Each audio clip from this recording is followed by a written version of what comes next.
ወደ ታሪኩ ስንመለስ ቅድስት እሌኒ ጾምን ጸሎትን ከማውዘተራ ባሻገር አጽመ ሰማዕታትን ተሰበስብ አብያተ ክርስቲያናትን ታጻንስ ለነዳያንም ትራራ ነበር። በኢየሩሳሌም አካባቢ ብቻ ከ80 በላይ አብያተ መቃድስ አሳንሳለች።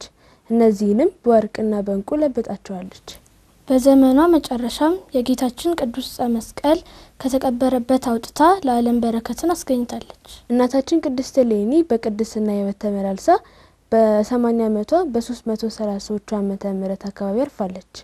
ቤተክርስቲያናችንም ስለ ቅድስናዋ ውለታ በዓል ሰርታ ታቦት ቀርሳ ስታከብራት ትኖራለች። ከቅድስት እናታችን ምልጃና በረከት አምላካችን ያድለን። አሜን። እንግዲህ ተመልካቾቻችን ከዚህ ታሪክ ብዙ ቁም ነገር እንማራለን። ለአብነት ያክል ቆስጠንጢኖስ በክርስቲያኖች ላይ የነበረውን ግፍ ለ40 ዓመት የነበረውን ግፍ አስቀርቶ የክርስቲያኖችን ነጻነትና ክብር ያወጀው እናቱ ስላስተማረችው ነው። እኛም ከወላጆቻችን ጥሩ በጎን ቀስመን ለሌሎች አርአያ መሆን አለብን። ወላጆቻችን ደግሞ እንደ ቤቱ ሊለያይ ይችላል። ብዙ መንፈሳዊ ዕውቀት ከሌላቸው ልክ እንደ ቅዱስ ቂርቆስ ደግሞ እኛን እነሱን ማስተማር አለብን ማለት ነው። ይሄን ደግሞ የምናደርገው ከስጋ ወላጆቻችን ብቻ ላይሆን ይችላል። ከቀለም አባቶቻችን ከተላላቆቻችን ሊሆን ይችላል ማለት ነው። ስለ ቅድስት እሌኒ ታሪክ ይሄን ካልናችሁ ወደ ቀጣዩ ዝግጅታችን እንለፍ። ቀጣዩ ዝግጅታችን የሚሆነው ተከታታይ ትምህርት ነው። ተከታተሉን።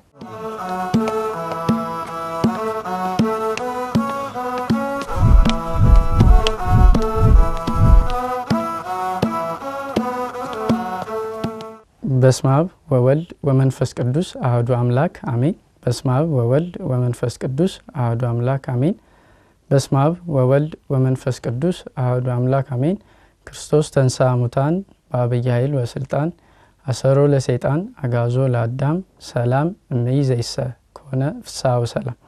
የእግዚአብሔር ቤተሰቦች የእናታችን የእመቤታችን የቅድስት ድንግል ማርያም አስራት ልጆች በእግዚአብሔር ፍጹም ሰላም እንደምን አላችሁ? አሜን። በምሕረት በቸርነቱ ቅዱስ የሆነውን ቃሉን እንድንማር የፈቀደልን የአባቶቻችን አምላክ የእስራኤል ጌታ ልዑል እግዚአብሔር ስሙ የተመሰገነ ይሁን። ከዚህ በፊት በነበሩን መርሃ ግብሮች ማለትም በምዕራፍ 1 ካየናቸው ቀጥሎ የመሰረተ ሃይማኖት ትምህርት ቀጥሎ በዚህኛው ተከታታይ ሳምንት ደግሞ የምንመለከተው ምዕራፍ 2 ይሆናል። እንግዲህ ለማስታወስ ያክል በምዕራፍ 1 በነበረው ቆይታችን ሃይማኖት ማለት ምን ማለት ነው? የሃይማኖት ጥቅሙ ምንድነው? በእኛ በቤተክርስቲያናችን ውስጥ ያሉ የእምነት መመሪያዎች ምንድን ናቸው? እንዲሁም ደግሞ ሀልዎተ እግዚአብሔርን የእግዚአብሔርን መኖር እንዴት እናውቃለን የሚሉ ርዕሶችን ከዚህ በፊት እንደተማማርን ሁላችንም እናስታውሳለን። እንደው ለማስታወስ ያክል እንደ ክለሳም እንዲሆነን ሃይማኖት ማለት ምንድነው ከሚለው ስንጀምር ሃይመነ ከሚለው ቃል የግዕዝ ቃል የወጣ ነው። ማመን መታመን የሚል ትርጉም አለው። ማመን ሲባል ሁሉን በፈጠረ ሁሉን ቻይ በሆነ ዓለምን ከአለመኖር ወደ መኖር አምጥቶ የፈጠረ ሁሉን ቻይ አምላክ መኖሩን ማመን በእግዚአብሔር ማመን ሲሆን መታመን ደግሞ ማለት ለእርሱ ለእግዚአብሔር መታመን እንዴት ነው ከተባለም ትእዛዛቱን ስርዓቱን በመፈጸም ልንታመን እንደሚገባ ሚነግረን ቃል ነው ሃይማኖት የሚለው። ስለዚህ ከእግዚአብሔር ጋር የሚኖረን ግንኙነት በማመንና በመታመን የሚኖረን ግንኙነት የሚያሳይ ነው። ከዛ በኋላ ደግሞ የሃይማኖት ጥቅም ምንድነው ሲባል በአርአያው በአምሳሉ የፈጠረንን እግዚአብሔርን እንድናቅ ራሳችንን እንድናቅ ይላል የዘረዘርናቸው ነጥቦች ማስታወስ ያስፈልጋል። ከዛ በመቀጠል ደግሞ የሃይማኖት ወይም የእምነት መመሪያዎቻችን ምንላቸውን ሶስቱን ዶግማ ቀኖናና ትውፊትን አይተናል። ዶግማ ሊሻር ሊለወጥ የማይችል ከራሱ ከእግዚአብሔር የተሰጠን ስርዓት እንደሆነ ህግ ትእዛዝ እንደሆነ አይተናል። ቀኖናም እንደዚሁ ከእግዚአብሔር ዘንድ የተሰጠ ስርዓት ህግ እንደሆነ እናውቃለን። ትውፊት ደግሞ በትውልድ ቅብብሎሽ ከቀደሙት ከመጀመሪያዎቹ ሐዋርያት ቀጥሎ ከሐዋርያን አበው ቀጥሎ ከሊቃውንት እያለ በመምህራን በቤተክርስቲያን በኩል እስከዛሬ ድረስ የደረሰልን በጽሁፍም በቃልም ያሉ ስርዓቶችን ትእዛዛቶችን ህግጋቶችን ሁሉ ትውፊት ብለን እንደምንጠራ እነዚህን ሁሉ አይተናል። በስተመጨረሻ ደግሞ ሀልዎተ እግዚአብሔር የእግዚአብሔርን መኖር በምን እናውቃለን የሚሉትን የተወሰኑ ነጥቦችን አንስተን አይተናል። ከዛ ውስጥ የመጀመሪያው ስነ ፍጥረትን በማየት እግዚአብሔር አምላካችንን ማወቅ እንችላለን። የህሊና ምስክርነት የመጽሐፍት ምስክርነት የታሪክ ምስክርነት እነዚህን ሁሉ አንስተን በእነዚህ እንዴት እግዚአብሔርን ልናውቅ እንደምንችል ተማምረን ነበር። በመቀጠል ደግሞ ዛሬ በምዕራፍ 2 ትምህርታችን የምናየው ለዛሬ የምንጀምረው የምንማማርበት ርዕስ የአምላክ ስሞች ሲሆን እንግዲህ የአንድ አምላክ መኖርን ላመነ ሰው የአምላኩን ስም ደግሞ ማወቅ ይጠበቅበታል። ከዚህ በፊት አለውተ እግዚአብሔርን አይተን የእግዚአብሔርን መኖር እንዴት እናውቃለን ብለን ከተማርን በስነ ፍጥረትም በመጽሐፍትም በታሪክም በህሊና ምስክርነትም ያወቅነውን አምላክ ደግሞ ስሙን ልናውቅ ይጠበቅብናል ማለት ነው። ስሙንና ማወቅ የሚጠበቅብን ለምንድነው ከተባለ ስሙን ጠርተን እናመልከው ዘንድ፣ ስሙን ጠርተን እናመሰግነው ዘንድ፣ ስሙን ጠርተን እናከብረው ዘንድ እንዲሁም ደግሞ ስሙን ጠርተን እንማጸነው ዘንድ ስሙን ማወቅ ያስፈልገናል። ስለዚህ ዛሬ ስለ አምላክ ስሞች በተወሰነ ለኛ በሚረዳን ወይም በሚገባን በመጠኑ ለማየት እንሞክራለን ማለት ነው። እንግዲህ እግዚአብሔር አምላክ ስሙን ራሱ ነው የገለጠልን። እንደምናውቀው የእግዚአብሔርን ባህሪ የሰው ልጆች ፍጡራንን በአጠቃላይ በራሳቸው መርምረው ጠንቅቀው ሊያውቁት ሊደርሱበት አይችሉም። ስለዚህ በባህሪው የማይመረመር የማይደረስበት አምላክ ነው። ስለሆነም በባህሪው የማይመረመርና የማይደረስበት እግዚአብሔርን ፍጡራን ስሙን እንደዚህ ነው ብለው ራሳቸው ስም ሊያወጡለት አይችሉም ማለት ነው። ስለዚህ እሱ ራሱ በገለጠልን ልክ ስለሱ እናውቃለንና ስሙንም የገለጠልን ደግሞ ራሱ ባለቤቱ አምላካችን እግዚአብሔር ነው ስሙን የገለጠልን። እንግዲህ ይሄ በጣም መሰረታዊ ነገር ነው። ስሙን እኛ ሳይሆን ያወጣንለት ራሱ ነው ስሙን የነገረን ወይም የገለጠልን። ለምንድን ነው ይሄንን የምንናገረው? እንደ አህዛብ ወይም ደግሞ እንደ ጣዖት አምላኪዎች ጣዖትን ቀርጸው ጠርበው ሰርተው ይሄ ማለት አይን ያለው የማይ ጆሮ ያለው የማይሰማ እጅ ያለው የማይነካ የማይዳስስ የማይሰራ እግር ያለው ደግሞ የማይሄድ ጣዖታትን ራሳቸው ከእንጨትም ከወርቅም ከብርም እየቀረጹ እየሰሩ መልሰው ግን ስም ያወጡለታል ራሳቸው። ያንን ስም ያወጡለትን ያንን ቅርጽ ደግሞ መልሰው አምላካችን ብለው ያመልኩታል ማለት ነው። እንደዚህ አይነት ነው የአህዛብ ወይም የጣዖት አምላኪዎች ግብር ማለት ነው የሚሰራ። እኛ ግን የአምላካችንን ስሙን የምናወጣው እኛ ሳንሆን ራሱ ነው ስሙን የሚነግረን። ምክንያቱም እግዚአብሔር አምላክ የአማልክት አምላክ ነው፣ የጌቶች ጌታ ነው። ፍጡራን እሱ ላይ ሊደርሱበት አይችሉም፣ ሊመረምሩት አይችሉም። ስለዚህ ስሙንም ሊያወጡለት ስለማይችል ስሙን እርሱ ራሱ ለኛ በነገረን መልኩ እንጠራዋለን ማለት ነው። እንግዲህ በተለያዩ ቋንቋዎች ይሄ ማለት በአማርኛም በግዕዝም በአገር ውስጥ ባሉ ብዙ ቋንቋዎች በውጭም በእንግሊዘኛም ሊሆን ይችላል፣ በግሪክ ጽር ሊሆን ይችላል፣ በሱርሱስ ሊሆን ይችላል። በየትኛውም አይነት ቋንቋ እግዚአብሔርን ሁሉም ሕዝብ በቋንቋው ይጠራዋል ማለት ነው፣ ስሙን ይጠራዋል። ይሄ ሁሉ ስሙ ግን ዞሮ የሚናገረው ስለ እግዚአብሔር አምላክነት፣ ሁሉን ቻይነት፣ ጌትነትና ፈጣሪነት የሚገልጽ ስም ነው። ይሄንንም የነገረን ራሱ ባለቤቱ እግዚአብሔር አምላክ ማለት ነው። እንግዲህ የት ነው የነገረን? ስሙንስ ማን ብሎ ነገረን? እግዚአብሔር የሚለውን ስም እኛ ካላወጣልነት እሱ እንዴት ነገረን ከተባለ የምንሄደው በኦሪት ዘጸአት ምዕራፍ 3 ቁጥር 14 እና 15 ላይ ነው። እንግዲህ በዚህ ምዕራፍ ላይ ሊቀ ነቢያት ሙሴ እስራኤልን ከግብጽ ባርነት ሊያወጣ በእግዚአብሔር ከተመረጠ በኋላ እግዚአብሔርን አንድ ጥያቄ ሲጠይቀው እናገኛለን። ይህም ስም ማን ነው? ማንስ ነው የላከኝ ነው መላቸው ብሎ እግዚአብሔርን በጠየቀ ጊዜ እግዚአብሔር የመለሰለት መልስ የሚደንቅ ነው። ስሙንም የገለጠለት እዚህ ቦታ ላይ ነው ማለት ነው። እግዚአብሔር ያለው ምንድነው? ያለና የሚኖር እኔ ነኝ አለ። መጀመሪያ ያለና የሚኖር ሲል አስቀድሞ የነበረ ዓለምም ሳይፈጠር የነበረ ሁሉን የሚያስገኝ ለሱ ግን መገኘት ምክንያት የሌለው ሁሉን የሚቀድም እሱን የሚቀድመው የሌለ ያለ እንደዚሁም ደግሞ የሚኖር ደግሞ ሲል ዓለምንም አሳልፎ ደግሞ የሚኖር ዘላለማዊ ከዘላለም እስከ ዘላለም የሚኖር ዘላለማዊ አምላክ መሆኑን ያለና የሚኖር እኔ ነኝ ብሎ ተናግሯል። እንግዲህ እኔ ነኝ ሲል የማይለወጥ ፍጹም አምላክ መሆኑን ነግሮናል። ይሄ በራሱ የሱ ብቻ ስሙ ነው ማለት ነው። ከዚህ ቀጥሎ ግን ምን ሲል እናገኘዋለን? በቁጥር 15 ላይ የአባቶቻችሁ የአብርሃም አምላክ የይስሐቅ አምላክ የያዕቆብ አምላክ እግዚአብሔር ወደ እናንተ ላከኝ ብለ ተነግራችኋል ብሎ ለሊቀ ነቢያት ለሙሴ ሲነግረው እናገኛለን። ስለዚህ እግዚአብሔር ብሎ ስሙን ለራሱ የራሱን ስም የነገረው ለሊቀ ነቢያት ሙሴ ራሱ ባለቤቱ እግዚአብሔር ነው ማለት ነው።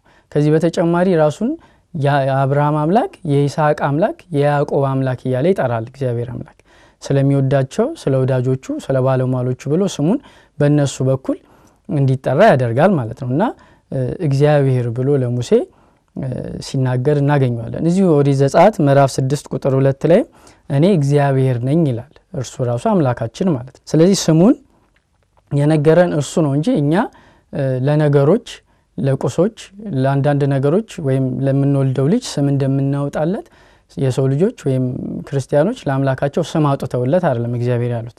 ነገር ግን ራሱ እግዚአብሔር ስሙን ለኛ ስለገለጠልን ነው በመጽሐፍ በኩል ማለት ነውና ይሄንን ማወቅ ያስፈልጋል።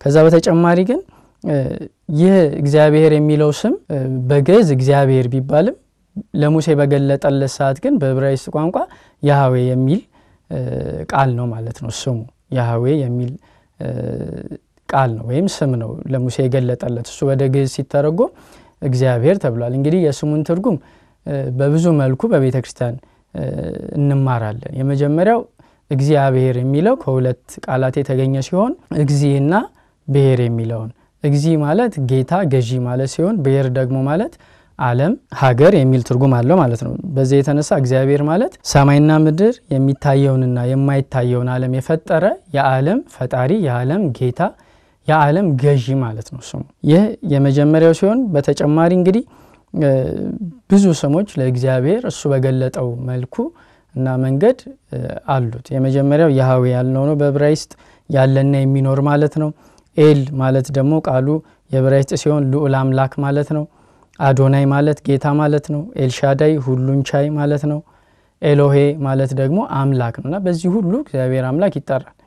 ከዚህ በተጨማሪ በመዝሙር 118 ላይ ደግሞ 22ቱን የዕብራይስጥ ፊደላት ወይም አሌፋት እናገኛለን። እነዚህም የእግዚአብሔር ስሞች እንደሆኑ እናያለን ማለት ነው። እንግዲህ የእግዚአብሔርን ስሞች ካወቅን ዘንዳ የስሙን ክብር ደግሞ ማወቅ ይገባናል ማለት ነው። እንግዲህ የስሙ ክብር ማለት እግዚአብሔር ያለውን ክብር የምንገልጠው አንድም ለእግዚአብሔር ያለንን ክብር የምንገልጠው አንድም ለስሙ በመናሳየው ክብር ነው ማለት ነው። ለዚህ ነው ራሱ እግዚአብሔር አምላክ ከ10 ትእዛዛት ከሰጠን ትእዛዛቶቹ ውስጥ አንዱ የአምላክህን ስም በከንቱ አትጥራ። ይህም የእግዚአብሔርን የአምላክህን ስም በከንቱ አትጥራ እግዚአብሔር ስሙን በከንቱ የሚጠራውን ከበደል አያነጻውምና የሚል። ስለዚህ የእግዚአብሔርን ስም በከንቱ ለሚጠራው ሁሉ ከበደል አይነጻም ወይም ከበደል አያነጻውም እንደውም በደል ሆኖ ይቆጠርበታልና ማለት ነው። ስለዚህ እግዚአብሔር ስም ፍጹም ክቡር ስለሆነ በፍርሃት በመንቀጥቀጥ በትህትና ሆነን ልንጠራው ይገባናል ማለት ነው እንጂ እንዲሁ እንደተገኘ እንዳጋጣሚ የሚናገሩትና የሚጠሩት ስም አይደለም የእግዚአብሔር ስም። ከዛ በተጨማሪ ልናከብረው ይገባል። ስሙን ስንጠራ ስሙ በተጠራበት ሁሉ ልንሰግድ ይገባል፣ ክብር ልናሳይ ይገባል፣ እጅ ልንነሳ ይገባል። እኛም ስንጠራው ደግሞ በፍርሃት በትህትና ሆነን በአግባቡ ልንጠራው ያስፈልጋል ማለት ነው። ለዛ ነው ራሱ ጌታችን በትንቢተ ሕዝቅኤል ላይ ምዕራፍ 39 ቁጥር 25 ስለ ቅዱስ ስሜም እቀናለሁ ሲል እናገኛለን ማለት ነው። ስለዚህ ስሙን በከንቱ የሚጠሩትን ከበደል አያነጻቸውም እንደውም በደል ሆኖ ይቆጠርባቸዋል ማለት ነው። ስለዚህ ለስሙ ክብር ልንሰጥ ይገባናል። ለስሙ ክብር የምንሰጥበት መንገድ አንደኛ የምንጠራበትን ቦታና ሁኔታ መለየት ያስፈልጋል የእግዚአብሔርን ስም። ስለዚህ በምን አይነት መልኩ ነው እና በምን አይነት ሁኔታና ጉዳዮች ላይ ነው የእግዚአብሔርን ስም የምንጠራው ከተባለ የመጀመሪያው በጸሎት ሰዓት ነው። እንግዲህ በግል ጸሎትም በማህበር ጸሎትም በመናደርግበት ጊዜ የእግዚአብሔርን ስም ልንጠራ ይገባል። እሱም ደስ የሚለው ያ ነው። ቅድም እንዳልነው በአንድ አምላክ መኖር የሚያምን ሰው የአምላኩን ስም ማወቅ አለበት ስላልን አምላኩን እንዲያመሰግንበት በጸሎት ይማጸንበት ዘንድ ያመሰግነው ዘንድ ስሙ ያስፈልጋል። ስለዚህ ስሙን በጸሎት ላይ ደጋግመን ልንጠራ ይገባል። በዚህ ሰዓት የተፈቀደ ነው። ከዛ በተጨማሪ በቤተ ክርስቲያን ባሉ ስርዓተ አምልኮዎች ላይ ሁሉ በተደጋጋሚ እግዚአብሔርን ስም ልንጠራ ይገባል። በዛም የተፈቀደ ነው። በሰላምታ ጊዜ ይህ ማለት ደግሞ እርስ በርስ በቅዱስ ሰላምታ ሰላም በምንባባልበት ጊዜ የእግዚአብሔርን ስም ጠርተን ሰላምን ለሰጠን ለእግዚአብሔር ምስጋና የምናቀርብበት ስለሆነ በሰላምታ ጊዜ እግዚአብሔርን ስም ጠርተን እግዚአብሔር ይመስገን ብለን ሰላምታችንን ማቅረብ በማመስገን በኩል ሰላምታችንን ማቅረብ ይፈቀዳል ማለት ነው። ስለዚህ ሶስተኛው በሰላምታ ጊዜ ነው። ሌላው ደግሞ በምርቃትና በቡራኬ ጊዜ ይሄንን የሚያደርጉ ሰዎች ስርዓት ባለው መልኩ ለመባረክ ለመመረቅ ባለበት ቦታዎች ላይ ሁሉ የእግዚአብሔርን ስም ልንጠራ ይፈቀዳል ይቻላል። ከዚህ ውጪ በሆነ ቦታ ግን ለምሳሌ ለመሐላ ላይ የእግዚአብሔርን ስም መጥራት ፍጹም አይፈቀድም ወይም ስህተት ነው። ከዛም አልፎ ደግሞ ኃጢአትና በደል ሆኖ ይቆጠርብናል። ለዛ ነው በአዲስ ኪዳን ቀድሞ የአምላክን ስም በከንቱ አትጥራ ብቻ ነበር፣ አሁን ግን ፈጽማችሁ አትማሉ ተብሎ ተነግሮናል። የእግዚአብሔርን ስም አይደለም በፍጡራን እንኳን እንዳንምል እግዚአብሔር አምላክ አስጠንቅቆናል። ስለዚህ የእግዚአብሔርን ስም በመሐላ ማንሳት ከቀልድና ከጨዋታዎች ከዋዛ ፈዛዛ የእግዚአብሔርን ስም እያነሱ መሳቅ መቀለድ ተገቢና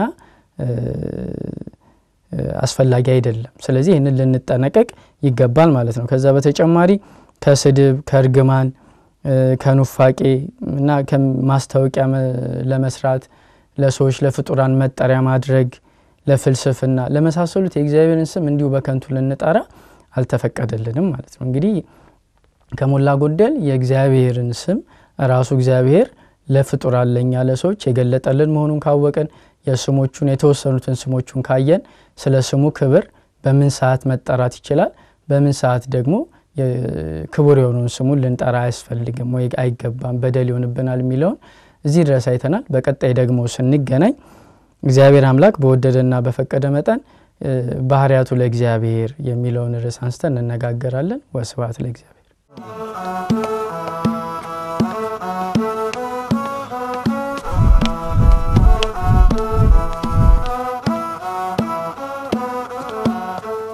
ተመልካቾቻችን ከዝግጅቱ ተመልሰናል። ከዝግጅቱ ብዙ ቁም ነገርና ትምህርት እንደተማራችሁበት ተስፋ እናደርጋለን። ይህን ታሪክ ላስተማሩን እግዚአብሔር አምላክ ቃሉን ያሰማልን። አሜን።